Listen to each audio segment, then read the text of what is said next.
This video is sponsored by SBO Digital Marketing. It is a mobile-based part-time job.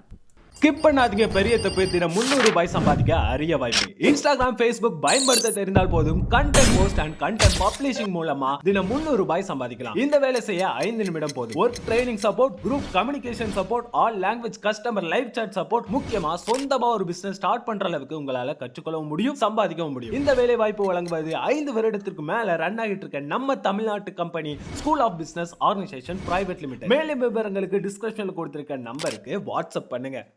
Hi friends, எல்லோரும் எப்படி இருக்கீங்க? நல்லா இருக்கீங்களா?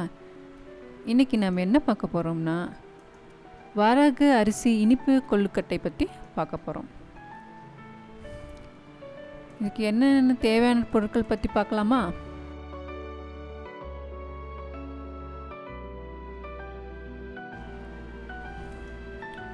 வரகு அரிசி 1 கப், தண்ணீர் 2 கப், வெல்லம் 3/4 கப், சுவைக்கு ஏற்றபடி எடுத்துக்கலாம். தேங்காய் துருவல் 1/2 கப், ஏலக்காய் பொடி 1/2 டீஸ்பூன், நெய் 1 டீஸ்பூன், உப்பு 1 சிட்டிகை. இது எப்படி செய்யலான்னு பார்க்கலாமா? அந்த கொழுக்கட்டை மாவு எப்படி தயாரிக்கலான்னு பார்க்கலாம். வரகு அரிசியை நன்றாக அலசி 1 மணி நேரம் ஊற வச்சிடணும்.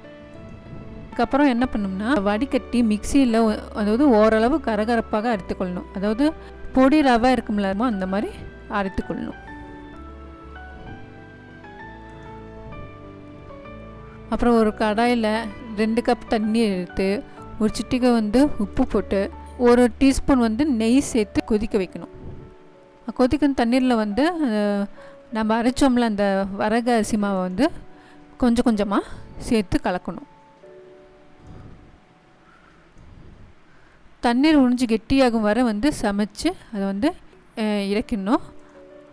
அதுக்கப்புறம் அந்த மாவை நல்லா குளிர வச்சுட்டு மாவை நல்லா மென்மையாக அது சாஃப்டாக வர வரைக்கும் நல்லா பிசையணும்.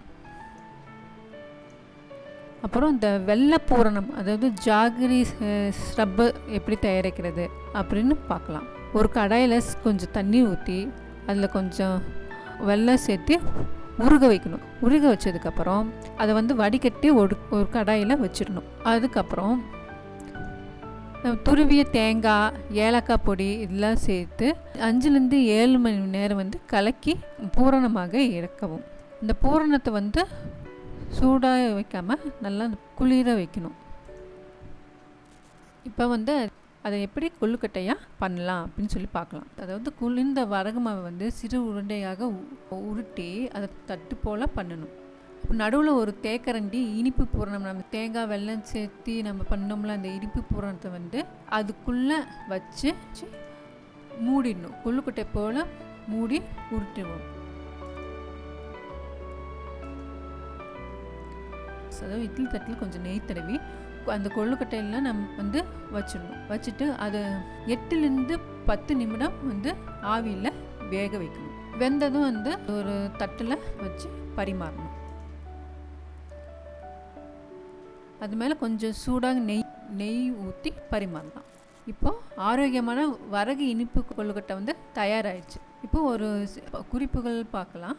அதாவது என்னென்னா, கொழுக்கட்டை மாவு செய்யும்போது மாவு ரொம்ப கடினமாக ஹார்டாக இருந்துச்சுன்னா கொஞ்சம் சூடான தண்ணீர் கொஞ்சம் சேர்த்து பிசையலாம். அப்புறம் பூரணம் நம்ம செய்யும்போது பூரணம் கொஞ்சம் கெட்டியாக இருக்கணும். அதாவது தேங்காயும் அந்த வெல்லம் அந்த கலக்கும் போது நல்லா கெட்டியாகணும்.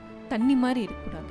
தண்ணி மாதிரி இருந்தால் பூரணம் அவ்வளோ டேஸ்ட்டாக இருக்காது. பூரணம் ஒரு மாதிரி ஒழுக ஆரம்பிச்சிடும். கொழுக்கட்டை செய்யும்போது ஒரு மாதிரி ஒழுக ஆரம்பிச்சிடும். அதனால் அப்படி இல்லாமல் நல்லா கெட்டியாக இருக்கணும், ஈரமாக இருக்கக்கூடாது. அந்த கொழுக்கட்டையில் கொஞ்சம் நெய் சேர்த்தா அது ரொம்ப சாஃப்டாக வரும். அதாவது இந்த வரகு அரிசி இனிப்பு கொழுக்கட்டையை குழந்தைகளுக்கு கொடுங்க, குழந்தைகள் இதை விரும்பி சாப்பிடுவாங்க. அடுத்தது ஒரு ஹாட் டிப்ஸில் நம்ம என்ன பார்க்க போகிறோம்னா, சீரகத்தை பற்றி பார்க்க போகிறோம்.